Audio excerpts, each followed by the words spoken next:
ಜನಪ್ರಿಯ ಧಾರಾವಾಹಿಗಳಲ್ಲಿ ಒಂದಾಗಿರುವ ಅಮೃತಧಾರೆ ಧಾರಾವಾಹಿಯ ನಟಿ ಶ್ರುತಿ ಅವರು ಚಾಕು ಇರಿತಕ್ಕೆ ಒಳಗಾಗಿದ್ದಾರೆ.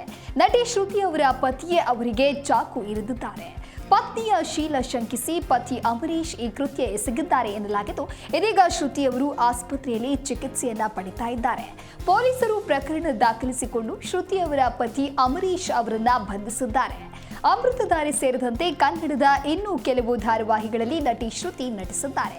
ಶ್ರುತಿ ಮತ್ತು ಅಂಬರೀಶ್ ನಡುವೆ ಮೊದಲಿನಿಂದಲೂ ಮನಸ್ತಾಪಗಳಿದ್ವು. ಶ್ರುತಿ ಹಾಗೂ ಅಂಬರೀಶ್ ಪರಸ್ಪರ ಪ್ರೀತಿಸಿ ಮದುವೆಯಾಗಿದ್ರು. ಇಬ್ಬರು ಮಕ್ಕಳು ಸಹ ಈ ದಂಪತಿಗೆ ಇವೆ. ಹನುಮಂತ ನಗರದಲ್ಲಿ ಲೀಸ್ಗೆ ಮನೆ ಪಡೆದು ದಂಪತಿ ವಾಸವಿದ್ರು.